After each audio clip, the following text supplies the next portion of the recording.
Hello everyone.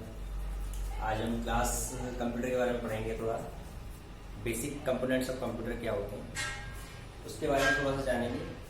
आप इधर देखेंगे कि एक ग्राफ बनाया है, छोटा सा डायग्राम है कंप्यूटर की। एक डायग्राम बनाया हुआ है।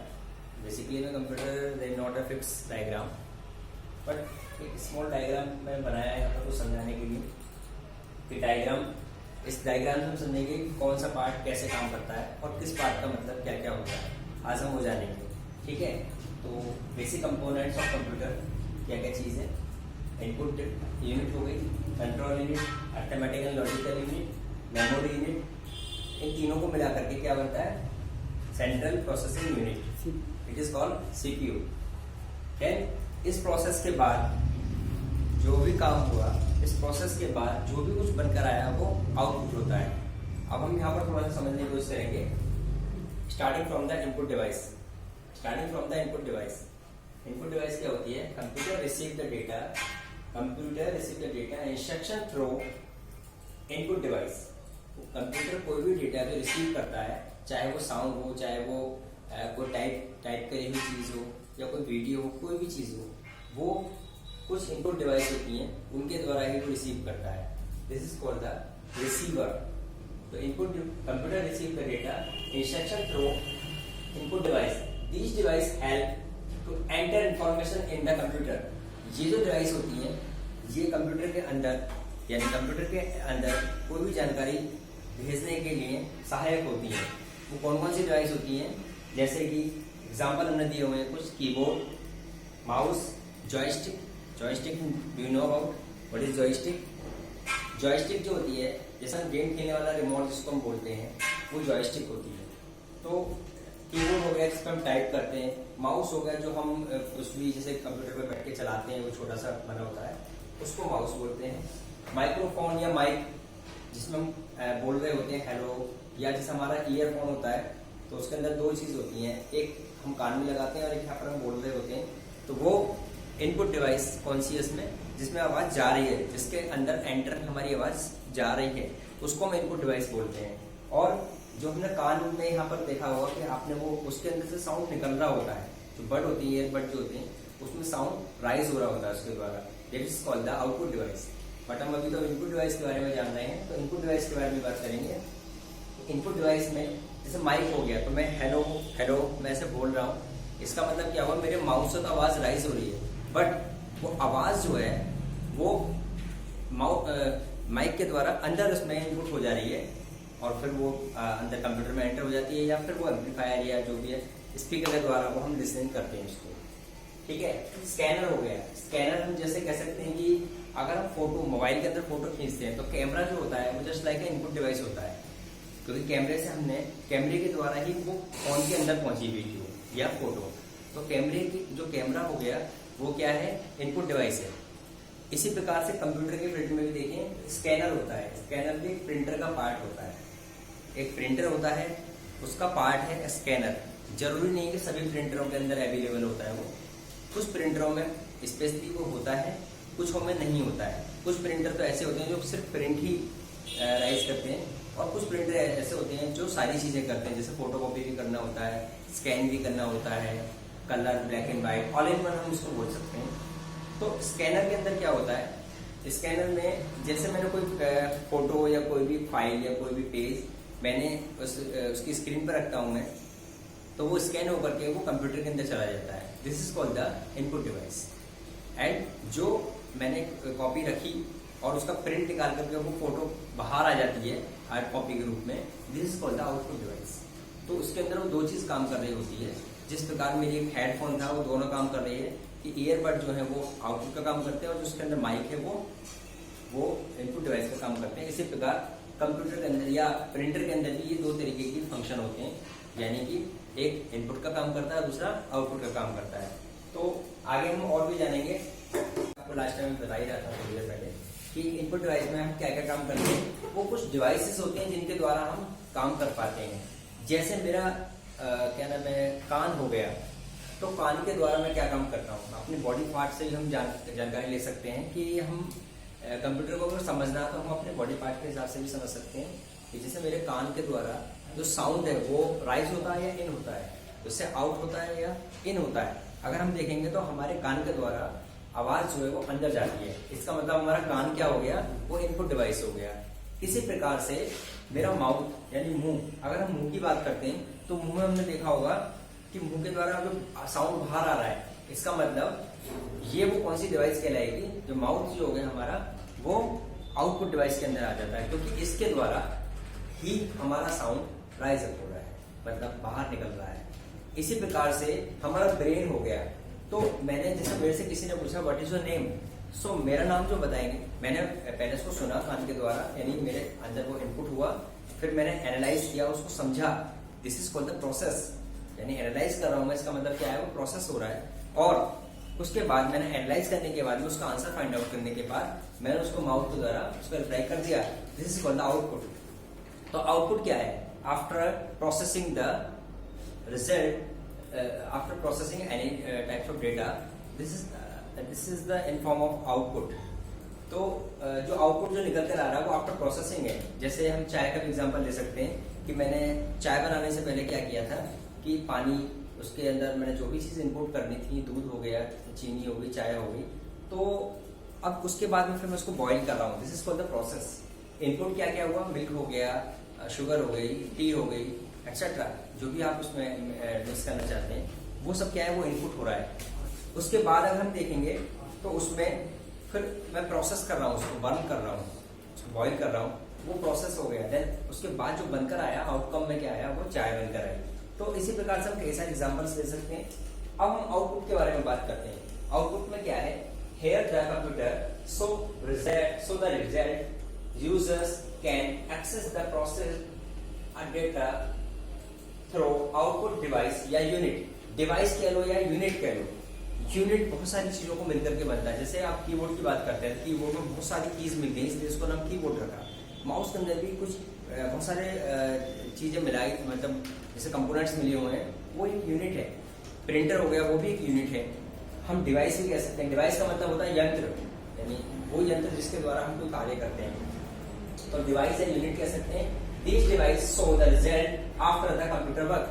कंप्यूटर वर्क करने के बाद, जो कार्य समाप्त होने के बाद जो भी रिजल्ट आया बनकर, this is called the output. तो हम उसको आउटपुट के नाम से जानते हैं, ठीक है। अब हमारी आउटपुट डिवाइस क्या क्या है,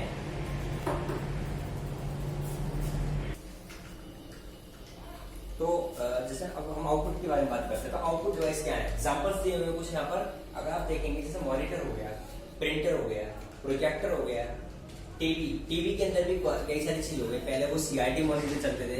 CRT it means cathode rays tube. जैसे आपने देखा होगा, मोटा सा पेट वाला एक टीवी होता था, तो वो बहुत सारी जगह को मतलब काफी ज्यादा जगह को ऑक्युपाइड कर लेता था। लेकिन आज की डेट में हम देखते हैं कि वो वॉल माउंट पे भी मतलब हम उसको लगा लेते हैं। वो LCD होती है, LED होती है। LCD means liquid crystal display. फिर उसके बाद में LED आई है, तो LED मतलब लाइट एमिटिंग डायोड।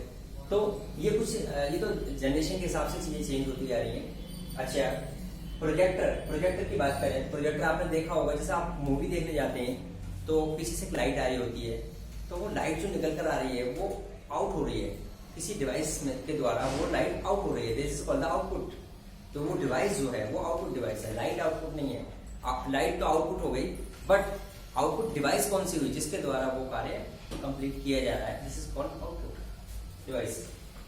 टीवी हो गया, तो टीवी के अंदर हम कोई भी चीजों को देख पा रहे हैं, जैसे केबल टीवी आ रहा है, या मान के चलो मैंने कंप्यूटर में कोई LCD है, या कोई भी चीज ऐसी है, जैसे टेलीविजन के अंदर केबल से कनेक्शन आ रहा है, और उसके आने के बाद फिर वहां से देखेंगे कि वो पिक्चर शो कर रहा है, तो रिजल्ट क्या आ रहा है, वो पिक्चर उसके ऊपर शो हो रही है, this is called the output. Speaker हो गया, स्पीकर से क्या हो रहा है, वो साउंड राइज अप हो रहा है। स्पीकर से क्या हो रहा है, साउंड जो है वो राइज अप हो रहा है। तो इसी प्रकार अगर हम देखें कि अगर हम देखेंगे तो स्पीकर में भी साउंड जो है वो बाहर निकल कर आ रहा है। जैसे मैंने माइक बोला हेलो हेलो हेलो, तो वो आवाज तो एंटर हो रही है, लेकिन अगर हम देखें कि साउंड जैसे स्पीकर लगा हुआ है तो उसमें से आवाज निकल कर आती है, तो आवाज जो निकल कर आ रही है, वो आवाज जो आई उसको तो हम आउटपुट कहेंगे, बट जिसके द्वारा वो आवाज बाहर निकल रही है उसको हम आउटपुट यूनिट या डिवाइस भी कह सकते हैं। ठीक है, क्या समझ में आया आपको? उसके बाद में फिर हम आगे देखते हैं, आगे और करते हैं। दोस्तों आपने देखा कि हम आउटपुट और इनपुट डिवाइस को आसान है समझना। अगर हम अपनी लाइफ के ऊपर भी देखें तो लाइफ के बारे में भी जान के हम आराम से समझ सकते हैं, क्योंकि एग्जाम्पल हमें वो लेने चाहिए जिससे हम बेटर या आराम से समझ सकें। क्योंकि अगर मैं किसी चीज को समझाने बैठूंगा और उसी लैंग्वेज में समझाऊंगा तो शायद उसका थोड़ा टफ लगे, लेकिन अगर मुझे कोई उस भाषा में समझाए जिसमें मैं पसंद ज्यादा अच्छा समझता हूँ या जिसमें मैं कंफर्ट जोन समझता हूँ, तो मुझे इंटरेस्ट भी आएगा समझने में और मैं उसको समझना भी चाहूँगा और समझने भी आएगा। इसी प्रकार मैंने थोड़ा सा एग्जाम्पल लिया था कि जैसे इनपुट डिवाइस है, ये हमारा प्रोसेसिंग यूनिट होता है और ये हमारा आउटपुट हो जाता है। जैसे मैंने आपको एक चाय का एग्जाम्पल दे दिया, या हम अपने बारे में जैसे मैंने बताया था कि कान के द्वारा हमने कोई चीज़ सुनी, देन उसके बाद मैंने उसको एनालाइज किया, इट मीन्स वो प्रोसेस हुआ, अंडरस्टैंड कर रहा हूँ और उसके बाद में आफ्टर प्रोसेसिंग मेरा जो रिजल्ट बनकर आ रहा है, आफ्टर प्रोसेस या आफ्टर डू द वर्क जो भी निकल कर आया वो मेरा रिजल्ट हो गया। और रिजल्ट वो किसके द्वारा आ रहा है? वो मेरा माउथ के द्वारा, यानी साउंड जो आया वो माउथ के द्वारा आया। तो माउथ जो है वो एक आउटपुट डिवाइस या आउटपुट यूनिट भी हम कह सकते हैं। इसी प्रकार से हम जैसे टॉर्च देखें, टॉर्च तो आपने देखी होगी, तो टॉर्च के अंदर से देखेंगे वो लाइट जो है वो निकल कर जा रही है। तो लाइट जो निकल गई, जो निकल के जा रही है वो आउटपुट हो रहा है, आउट हो रही है चीज वो। और किसके द्वारा आउट हो रही है? वो टॉर्च के। तो torch it is a output device. तो हम ऐसे करके चीजों के बारे में जान सकते हैं। आउटपुट यूनिट क्या होती है, इनपुट यूनिट क्या होती है। इन मतलब कोई चीज इन हो जाना, आउट मतलब कोई चीज बाहर हो जाना। सिंपल सा मेथड है। इसके लिए आपको ज्यादा मतलब कंप्यूटर में ऐसा कुछ समझने की जरूरत नहीं पड़ेगी, क्योंकि कंप्यूटर में कोई ज्यादा बड़ा फैक्टर नहीं है। हमने कीबोर्ड के बारे में बताया था कि कीबोर्ड में क्या होता है। जैसे मैंने की को प्रेस किया, की को मैं प्रेस करता हूँ तो वो की मैंने प्रेस करी, वो कंप्यूटर के अंदर चली गई, उसकी जो कमांड थी वो अंदर चली गई और जो रिजल्ट शो हुआ मुझे मॉनिटर पे शो हुआ। तो इस चीज में क्या क्या प्रोसेस हुआ कि कीबोर्ड से मैंने की प्रेस करी, इसका मतलब मैंने इनपुट करा यानी इन करा। मैंने आई प्रेस किया तो आई मैंने इन किया, उसके बाद वो सीपीयू के अंदर चला जाता है, वो प्रोसेस होता है, वो एनालाइज करता है, देन उसके बाद में जो भी रिजल्ट आ रहा है वो सामने वो दिखा देता है। इसको हम पूरा प्रोसेस बोलते हैं कंप्यूटर का, ठीक है। इसके बाद में फिर हम जानेंगे अभी, इसके बाद में फिर हम मेमोरी यूनिट के या कंट्रोल यूनिट के बारे में जानेंगे। इसका अगला पड़ाव जो कंट्रोल यूनिट है उसके बारे में सीखते हैं क्या होता है कंट्रोल। देखो दोस्तों, तो मैं भी आपसे बात करने जा रहा था कि मैंने अभी बताया था कि आपको मैं इसके बारे में हम control unit, arithmetic and logical unit, memory unit, इनके बारे में भी जानेंगे कि क्या चीज होती है। जैसे मैंने यहाँ पे लिखा है कंट्रोल यूनिट। कंट्रोल एक नाम से पता लगा होगा, किसी चीज को नियंत्रण करना, नियंत्रित करना यानी control. It acts as the computer control centre. It controls each and every operation within the computer. All the components of the computer are under direct control of control unit. It means कि ये कहना चाह रहा है कि कोई भी चीज यानी कोई भी काम होता है, कंट्रोल यूनिट का मतलब होता है चीजों यानी जो भी हमारे पार्ट्स होते हैं, जो भी हमारे पार्ट्स होते हैं। जैसे कि मैं बता रहा था आपको कि कोई भी काम होता है वो कंट्रोल यूनिट के द्वारा ही होता है इसमें। जैसे कि कोई चीज कंट्रोल करनी है, जैसे हम बात करते हैं कि जैसे कीबोर्ड हो गया, माउस हो गया, प्रिंटर हो गया या कोई भी एनी अदर पार्ट। जैसे अगर हम अपने शरीर के बारे में बात करें तो हमारे शरीर में 5 टाइप की ज्ञानेंद्रियां होती हैं यानी सेंस ऑर्गन होते हैं हमारे 5 टाइप के। कौन कौन से होते हैं वो? आइज, नोज, ईयर, स्किन और टंग यानी आंख, नाक, कान, जीभ और त्वचा।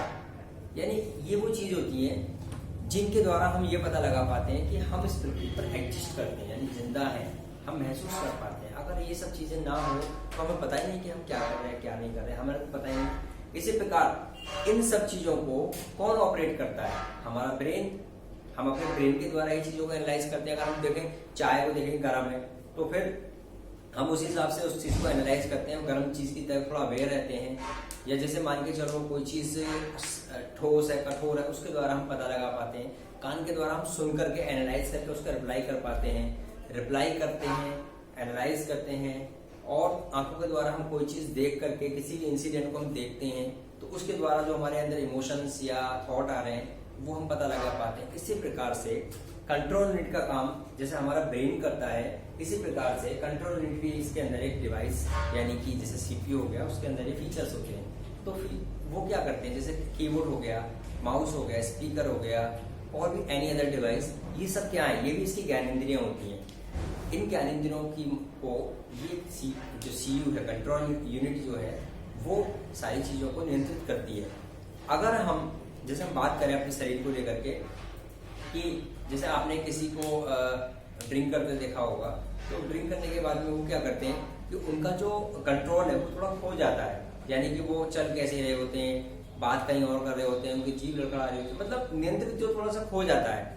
ये जैसे आपने किसी को देखा होगा कि किसी का एक्सीडेंट हो गया है, फिर हम उससे मिलने जाते हैं आफ्टर एक्सीडेंट, आफ्टर हैपनिंग हम उससे मिलने जाते हैं, तो हमने देखा होगा कि वहां पर उससे पूछते हैं कि भाई तुम्हारा एक्सीडेंट कैसे हो गया, तुम बाइक चला रहे थे, तो हमने उनको कहते सुना होगा कि जैसे वो रिप्लाई करेंगे कि नहीं भैया वो हमारा ना एक्सीडेंट हो गया था और मेरी गाड़ी जो थी जिससे तेज चल रही थी या स्लो चल रही थी, अचानक से कोई आ गया और मैं अपना नियंत्रण खो बैठा था, मतलब मैं आउट ऑफ कंट्रोल हो गया था या कंट्रोल से बाहर थी मेरी चीजें, मैं कंट्रोल नहीं कर पाया। इसका मतलब क्या हुआ कि वो मेरा वहां पर उनका एक्सीडेंट हो गया था। इसी प्रकार कंट्रोल का मतलब होता है हम चीजों को नियंत्रित करते हैं। जैसे एक ड्राइवर है, वो अपना गियर डाल करके, स्टीयरिंग को घुमा करके, क्लच ब्रेक जो उनका एक तरीका होता है उसको मेंटेन, मतलब उसको कंट्रोल कर रहे होते हैं। ड्राइवर जो है वो पूरी बस को या किसी भी गाड़ी को कंट्रोल करते हैं, तो वो कंट्रोलर हो गए। इसी प्रकार से अगर हम देखें कि कंप्यूटर के अंदर भी अगर हम बात करें तो इसी तरीके की चीजें होती हैं कि कीबोर्ड, माउस, स्पीकर और भी अदर डिवाइस, माइक हो गया एटसेट्रा, इन सबको कौन मेंटेन कर रहा है, कंट्रोल यूनिट, यानी कि आपस में सबकी तालमेल कौन बना रहा है, यही कंट्रोल यूनिट बनाता है। अगर ये कंट्रोल यूनिट ना हो, कंट्रोल करने वाला कोई बंदा ना हो, जैसे टीम के अंदर हम बात करें, कोई कोच ना हो या कोई उसका एम्पायर ना हो तो टीम बिखर जाती है। इसी प्रकार से अगर कंट्रोलर नहीं होगा तो चीजें आपस में तालमेल नहीं बन पाती हैं। इसी प्रकार से हम घर के अंदर भी देखते हैं, तो घर में भी कोई ना कोई तो कंट्रोल कर ही रहा होता है हमारी फैमिली को। अगर वो भी कंट्रोलर कोई ना हो तो सब लोग अपने अपने मस्ती से रहेंगे, किसी को पता ही नहीं है घर में क्या हो रहा है क्या नहीं हो रहा है, घर में कोई चीज टूट रही है या घर में कोई चीज बन रही है, किसी को कोई मतलब ही नहीं है। तो एक कोई ना कोई हेड होता है जो पूरे घर को मेंटेन करके चलता है, ऑपरेट करके चलता है। इसी प्रकार से कंट्रोल यूनिट भी काम करती है। ठीक है, इसके बाद फिर हम कुछ जानेंगे अर्थमेटिकल लॉजिकल यूनिट क्या होती है। अर्थमेटिकल लॉजिकल यूनिट के बारे में जानेंगे। ठीक है, अभी हम देखते हैं। दोस्तों देखो, मैंने आपको बताया था, जैसे पहले इनपुट यूनिट के बारे में बताया, फिर मैंने आउटपुट यूनिट के बारे में बताया, उसके बाद फिर मैंने कंट्रोल यूनिट के बारे में बात करी आपसे। अब फिर मैं आपसे अर्थमेटिकल लॉजिकल यूनिट के बारे में बात करने जा रहा हूँ। अर्थमेटिक लॉजिकल यूनिट मतलब किसी भी कैलकुलेशन को लेकर के हम बात करेंगे, यानी कंप्यूटर हो या कोई कैलकुलेटर या कोई घड़ी हो, इन सब में जो भी काम चलता है वो हिसाब किताब को लेकर ही चलता है। तो जहां भी टाइम पीरियड हो या कोई डिस्टेंस या जहां भी ये चार चीज आ जाए, addition, subtraction, division and multiplication, ये चार चीजें होती हैं जो हमारे, मतलब आप कह सकते हैं कि एक कुर्सी है, उसके चार पैर, कुर्सी के चार पैर, यानी ये चार पैर मैथमेटिक के लिए चार ही पैर होते हैं। जिसकी ये चीज ठीक होती है वो ऑलवेज मैथ में ठीक होता है। अब हम बात करेंगे ALU यानी arithmetical logical unit. It is specially designed to carry out calculation and comparison based on the instruction और the mathematical calculation. It means कहना चाह रहा है कि जो भी कैलकुलेशन होती है वो पहली बात तो इंस्ट्रक्शन बेस्ड ही होगी। जो भी काम होगा कंप्यूटर के अंदर वो इंस्ट्रक्शन बेस्ड ही होगा। अभी सपोज करो मुझसे किसी ने इंग्लिश में पूछा व्हाट इज योर नेम, सो मैं क्या बोलूंगा, my name is Nitin Gupta. लेकिन मुझसे किसी ने पूछा कि 5 मल्टीप्लाई बाय 5 कितना होगा, तो ऑब्वियसली मैं मैथमेटिकल वाला फॉर्मूला यूज कर रहा हूँ और मैथ को यूज करूंगा। इसका मतलब 5 मल्टीप्लाई बाय 5 इट मीन्स 25 होगा उसका आंसर। 5 मल्टीप्लाई बाय 5 मतलब 25 एंड 25। तो वो मैंने कैलकुलेशन मैथमेटिकल वाला डिपार्टमेंट से ही सोचा, कैलकुलेशन के बारे में ही बात करी। अगर मैं किसी डिस्टेंस के बारे में बात करता हूँ तो वो मैथमेटिकल के अंदर चीजें आ जाती हैं। अगर मैं किसी को मेजरमेंट करने की बात करता हूँ तो वो मैथमेटिकल के अंदर आती है। इसी प्रकार कंप्यूटर के अंदर कोई भी वर्क होता है, एक स्पीड होती है। जैसे हम टाइपिंग करते हैं तो टाइपिंग करते समय हमने देखा होगा कि हमारे इतने वर्ड पर मिनट स्पीड है, मतलब WPM दिखाता है। जब आप टाइपिंग करते हैं तो वहां पर दिखाता है कि 32 वर्ड PM, मतलब WPM लिखा हुआ होता है। इसका मतलब 32 का मतलब हो गया 32 वर्ड पीएम का मतलब होगा कि आप जो वर्ड लिख रहे हैं, अल्फाबेट नहीं वर्ड्स, आपकी जो स्पीड है वो WPM मतलब 1 मिनट में 32 वर्ड आप लिख पा रहे हैं, इसका मतलब आपकी 32 वर्ड्स पर मिनट स्पीड है।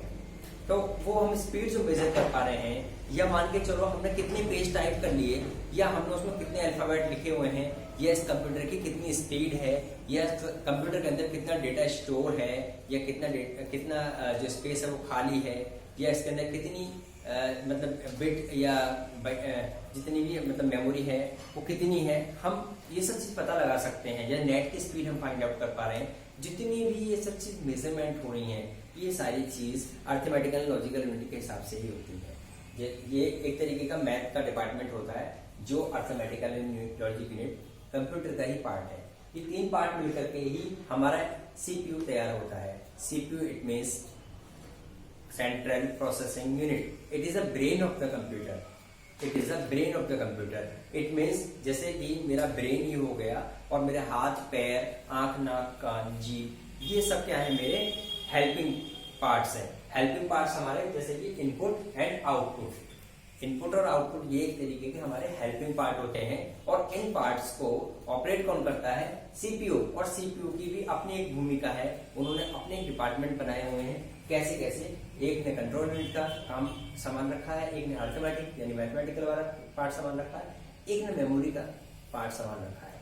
तो इसके बाद हम फिर नेक्स्ट वाला जो पढ़ेंगे वो मेमोरी वाला पढ़ेंगे। अभी हम अर्थमेटिक के बारे में बात कर रहे हैं। जो मैंने आपको बताया कि कोई भी चीज यानी कोई भी कैलकुलेशन हो रही है वो अर्थमेटिकल लॉजिकल यूनिट के हिसाब से ही होगी, अदरवाइज उसके बाद और कोई काम हो रहा है जैसे कंट्रोल वाला काम कंट्रोल द्वारा किया जा रहा है, यानी तीनों जो मिलकर काम कर रहे होते हैं।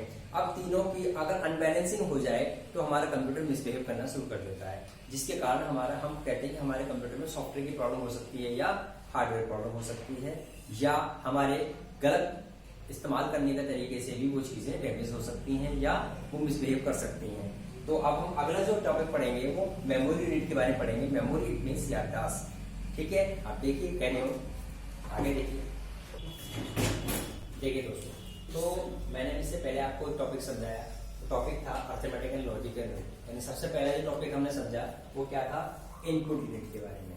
उसके बाद हमने फिर पढ़ा आउटपुट यूनिट के बारे में। उसके बाद फिर हमने पढ़ा कंट्रोल यूनिट के बारे में। उसके बाद फिर हमने पढ़ा अर्थमेटिकल लॉजिकल यूनिट के बारे में। एंड अब हम जो पढ़ेंगे वो मेमोरी यूनिट के बारे में पढ़ेंगे। मेमोरी यूनिट होती क्या है, देखिए ये भी पार्ट कंप्यूटर का पार्ट है, यानी सीपीयू का पार्ट है। ये भी है, हमने पहले भी पढ़ा है। ये तीनों पार्ट मिलकर एक सीपीयू बनता है। CPU means central processing unit. मैं बार बार यही बात बोल रहा हूँ कि central processing unit it is a brain of computer. So आपने भी यहाँ पर ध्यान देना है कि मेमोरी से आप क्या समझते हैं। मेमोरी एक तरीके की याददाश्त कह लीजिए आप। जैसे आपने देखा होगा कि हमारी जो याददाश्त है वो 2 प्रकार की रहती है। जैसे हम बहुत सारे ऐसे लोग हैं जिनको हम सिर्फ नाम ले लिया और उनका हम जान जाते हैं, उनको हमने पहचान लिया, हमने अपने दिमाग में इमेजिनेशन तैयार कर लिया। और कुछ लोग ऐसे हैं जो हमें क्षणिक भर के लिए यानी कि बहुत टेम्परेरी टाइप याद रहते हैं। जैसे मान के चलिए आप 15 दिन पहले किसी ई रिक्शा से या बस से आपने कोई भी जर्नी करी होगी या कोई भी मतलब ट्रैवलिंग करी होगी, तो हो सकता है कि आपको उनका चेहरा याद ही ना हो, कंडक्टर का चेहरा याद ना हो, या जो ई रिक्शा वाले भैया थे उनका भी चेहरा हो सकता नहीं याद हो। लेकिन अगर मैं किसी ऐसे बंदे का नाम लूँ जिसको आप परिचित हैं, जैसे मैंने बोला जिससे आप 1 साल पहले मिल चुके हैं, आपका फ्रेंड हो सकता है, आपका कोई क्या नाम है, कोई रिलेटिव भी हो सकता है, तो मैंने जैसे उनका नाम लिया आपके दिमाग में तुरंत उनकी फोटो क्लिक कर जाती है।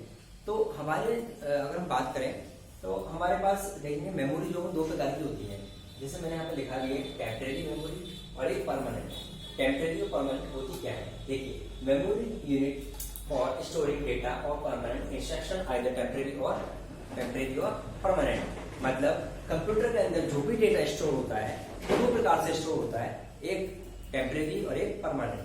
टेम्परेरी में क्या होता है कि वो कुछ समय के लिए होता है। जैसे मैंने अभी कोई काम किया और उसके बाद में मैंने उसको सेव नहीं किया और वो वगैरह वगैरह जो भी हुआ, मतलब आज के लिए यूज हुआ, मैं उसको नेक्स्ट टाइम यूज नहीं कर सकता। This is called the temporary memory. ये कुछ इस तरीके के हम समझ सकते हैं। इसका एक उदाहरण लेंगे हम। जैसे मेरे पास किसी का नए नंबर से कॉल आया और मैंने उस नंबर को सेव नहीं किया, तो जैसे मैंने उसको सेव नहीं किया, मैंने बात करी और उसके बाद या मैंने किसी से कोई नंबर लिया, उसको सेव नहीं किया, बस उसे फ़ोन मिलाया किसी को और उसको बात करके देन उसके बाद मैंने फ़ोन काट दिया और मैंने उस नंबर को सेव नहीं किया। अब जब वो नंबर सेव नहीं हुआ है, मैं देखूंगा कुछ समय बाद मेरे पास और भी कॉल आती चलेगी और भी कॉल आती चलेगी और भी कॉल आ रही है। तो जब बहुत सारी कॉल्स आती चली जाती है तो जो प्रीवियस हिस्ट्री होती है वो ऑटो डिलीट होती चली जाती है फोन के अंदर से, ना कि डेटा के अंदर से। डेटा के अंदर कभी डिलीट नहीं होती है वो, तो फोन के अंदर से वो हिस्ट्री डिलीट होती चली जाती है। किसी के अंदर 20 की हिस्ट्री रहती है, 20 कॉन्टैक्ट्स की, किसी के अंदर 50 कॉन्टैक्ट्स की होती है, किसी के अंदर 100 कॉन्टैक्ट्स की होती है, डिपेंड अपॉन द फोन। तो हम यहाँ पर क्या देखेंगे कि जो वो हिस्ट्री में डिलीट हो जाता है तो हम स्क्रॉल करके देखते हैं फोन में, वो नंबर हमें फाइंड आउट नहीं हो पाता है। हम कहते हैं यार वो उस दिन फोन आया था और वो नहीं मिल रहा है, इसका मतलब हमने उसको उसी समय बात करी थी और उसको सेव नहीं किया, इसका मतलब उसको नेक्स्ट टाइम नहीं देख पा रहा हूँ, तो वो टेम्परेरी के अंदर आता है। और यदि मैं उस नंबर को किसी नाम से सेव कर लेता तो वो मैं कभी भी उसको सर्च करूंगा तो वो मैं मतलब आसानी से उसको फाइंड आउट कर सकता हूँ। सिर्फ नेम इनपुट करूंगा, वो नंबर निकल कर आ जाता है, तो वो नंबर परमानेंट हो गया। बेसिकली में क्या होता है कि कोई भी चीज वैसे तो परमानेंट और टेम्परेरी होती नहीं है। टेम्परेरी और परमानेंट में सिर्फ उतना ही अंतर होता है जितना एक आंख बंद होने और आंख खुलने का, पलक झपकने का अंतर होता है, सिर्फ इतना ही अंतर होता है। क्योंकि इस दुनिया में कोई भी चीज टेम्परेरी नहीं है, कोई भी चीज परमानेंट नहीं है। जैसे मैं यहाँ पर, या मान के चलो मैं यहाँ पर एक ये चीज दिखी हुई है, अब ये दिखी हुई है परमानेंट है या टेम्परेरी है। अगर मैं देखूं तो ये परमानेंट है। ये कब तक परमानेंट है? जब तक इसे कोई मिटा नहीं देता तब तक परमानेंट लिखा हुआ है, और जिस दिन ये मिट जाएगा, जब भी ये मिट जाएगा देन उसके बाद ये टेम्परेरी हो गया। तो टेम्परेरी या परमानेंट जनरली वैसे कुछ नहीं होता है। अभी जैसे हम बात करते हैं कि परमानेंट है कोई चीज को टेम्परेरी है, टेम्परेरी और परमानेंट को ज्यादा अंतर नहीं होता है। लेकिन जैसे मैंने बात करी थी कि वो हिस्ट्री से ऑटोमेटिकली गायब हो गया नंबर, तो जो हमने नंबर सेव करा उसे भी हम गायब कर सकते हैं, डिलीट कर सकते हैं, या कोई बच्चा डिलीट कर सकता है, तो वो भी तो टेम्परेरी हो गया। तो इसलिए टेम्परेरी परमानेंट कुछ नहीं होता। लेकिन हम जिसको हम फ्यूचर में भी चेकआउट कर सकते हैं, फ्यूचर में भी यूज कर सकते हैं, अभी भी हमने वो चीज यूज करी देन फ्यूचर में भी मुझे वो चीज यूज करनी है, तो उसको हम टेम्परेरी नहीं, उसको हम परमानेंट के रूप में मानते हैं। और जो चीज सिर्फ मैंने अभी भी के लिए यूज किया और फिर उसके बाद में आगे मुझे उसकी जरूरत नहीं है, this is for the temporary. जैसे मान के चलिए हम शादी के अंदर भी हम कोई चीज लेकर आते हैं, जैसे टेंट का सामान लेकर आते हैं, तो टेम्परेरी होगा, फिर मैंने अभी के लिए यूज करना है, उसके बाद उसको वापस भेज देना है। तो अब मेरे घर में वापस दोबारा यूज नहीं करना मैं उसको, लेकिन मेरे घर के जो बर्तन हैं, जो घर के जो कपड़े हैं, जो भी चादर है, जो भी है, उनको मैं यूज कर रहा हूँ, कंटिन्यूस यूज कर रहा हूँ। जैसे इसको अंदर मैं खरीद कर लेकर आया हूँ, तो वो परमानेंट हो गया, मेरे यहाँ पर परमानेंटली रहती हैं चीजें, ठीक है।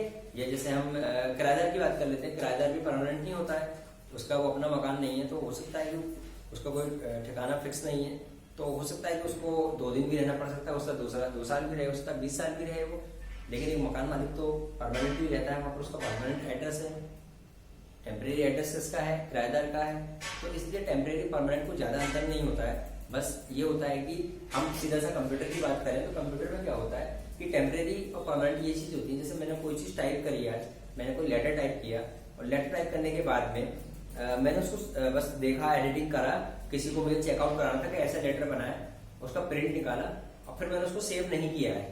तो अब जब मैं दोबारा कंप्यूटर ओपन करूंगा तो वो मुझे नहीं दिखाई देगी, इसका मतलब वो टेम्परेरी थी, यानी कि वो मैंने बस उसी समय यूज करा, उसको मैंने सेव नहीं किया, तो वो फाइल जो थी टेम्परेरी थी। अगर मैं उस फाइल को किसी नाम से सेव करके चला जाता तो मैं अगले दिन भी आकर देखूंगा या थोड़ी देर बाद भी आकर कंप्यूटर ऑन करके देखूंगा तो वो फाइल मुझे मिल जाएगी, इसका मतलब वो मैंने सेव कर ली, इसका मतलब वो परमानेंटली सेव हो चुकी है। तो हमने आज थोड़ा सा टॉपिक के बारे में बताया था। तो अगर आपको क्लास अच्छी लगी हो, आज हम टॉपिक अपना ही रखेंगे। अगर जिसको भी क्लास अच्छी लगी हो उसे आगे सब्सक्राइब जरूर करें और मेरे चैनल को लाइक भी करें। जो भी आपको कमेंट देनी है वो कमेंट भी इसमें आप जरूर लिखें। जैसी भी क्लास लगी आप फीडबैक भी दें मेरे को, मैं और भी अच्छी कोशिश करूंगा अपनी वीडियो को और अच्छा बनाने की और अच्छे से समझाने की। अभी मैं कोशिश ही कर रहा हूँ। तो थैंक यू। फिर अगली वीडियो में और लेकर आऊँगा। Thank you, bye.